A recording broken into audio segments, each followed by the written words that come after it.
Hello, everyone. I want to share a story with you guys that a friend of mine had posted a story link on my Facebook, and she had shared it. And when I read it, it really disturbed me and it bothered me, and I had to make a video about this. The headline of this link read that it was a 16-year-old girl who fatally shoots a gamer for his PS4 while her baby looked on. And there's actually more to the story than that. Now, according to the story, this is actually a Craigslist murder. This guy had listed his PS4 for sale, and some potential buyers, which was this uh, young man of 20 years old, along with his 16-year-old girlfriend, contacted him and said that they were interested in buying it, and they decided to meet up near his living complex, I guess. And was according to the story, this meeting took place around 9:30 p.m. So this was really late in the evening. Now, the intention of the young couple was to steal the PS4, and what ended up happening, according to the story, was that I guess the boyfriend tried to pull the PS4 towards him or take it away from the man, and the young girl, the 16-year-old, pulled out a weapon, pulled out a gun, and ended up shooting the seller. She actually shot her boyfriend's hand too. The bullet penetrates through the hand and then hits the seller's chest, instantly killing him. So I guess what happens next is that the boyfriend goes to the hospital, and that's where the police found him and the girlfriend, and that's where they were both arrested. If you guys want to read up on the story, I'll put a link to this article in the description at the bottom. But I also want to bring some awareness for those of you who are actually buying items on Craigslist that are very expensive. I have a friend who works for the police department. He's actually a detective, and he tells me that not a week goes by without them getting some sort of report that somebody got robbed during a Craigslist transaction. And I want to tell you my story. When I bought my Xbox One, I didn't actually buy it from a Best Buy or a Walmart. Not even a GameStop. I couldn't afford $500, and at the time, the Connect came with the system, so I didn't have the option of buying it separately.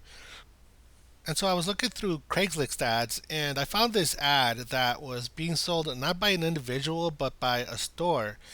And but it wasn't like a big store. This people sold accessories to cell phones, so it was like a little cell phone mom and pop store. So I called them up, and they tell me that they have one in stock and that they're selling it for $400 tax free.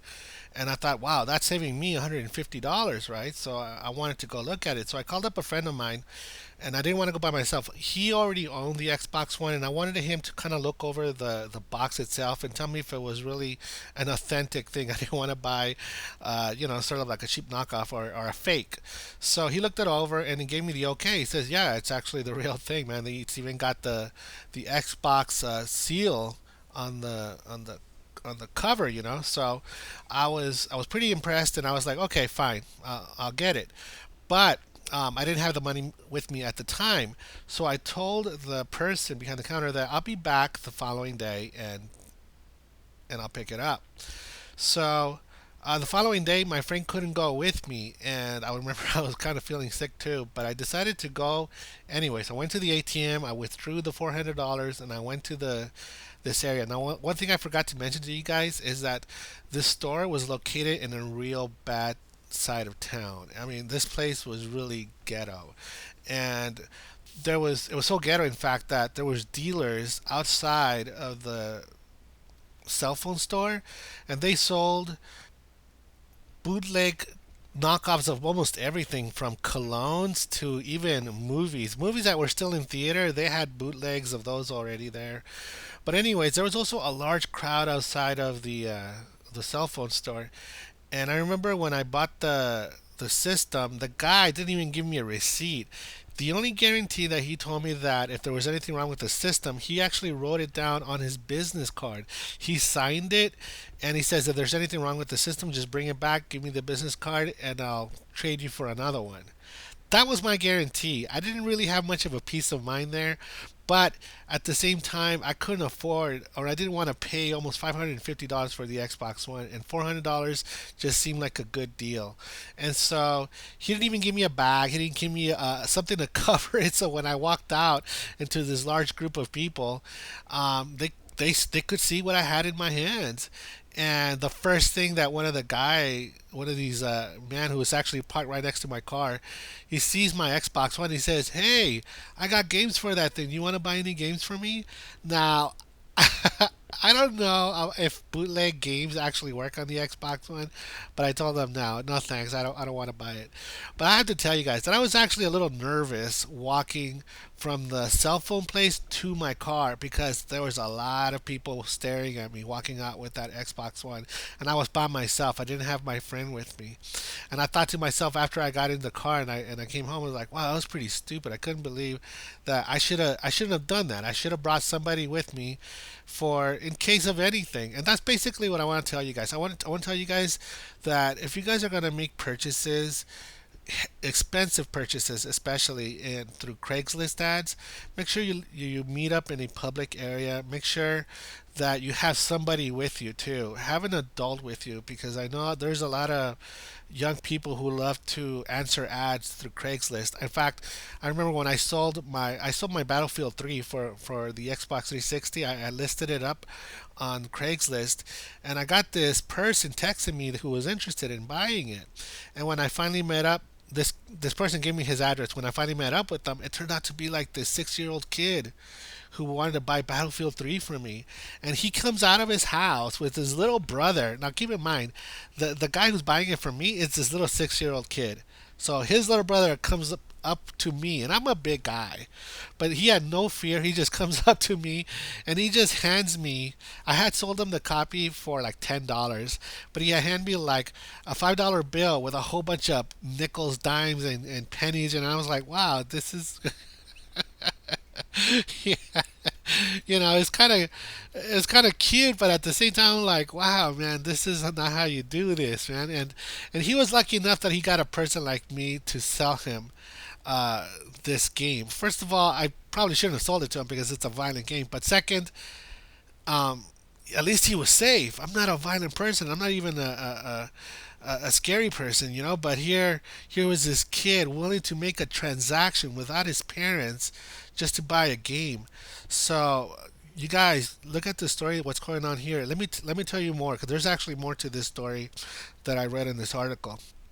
So it turns out, as I read this article, that there was these friends who knew him, and they put out this video. And when I looked at their video, who were asking for donations to help out the family with the funeral, I recognized this person, and I realized, hey, I know this guy.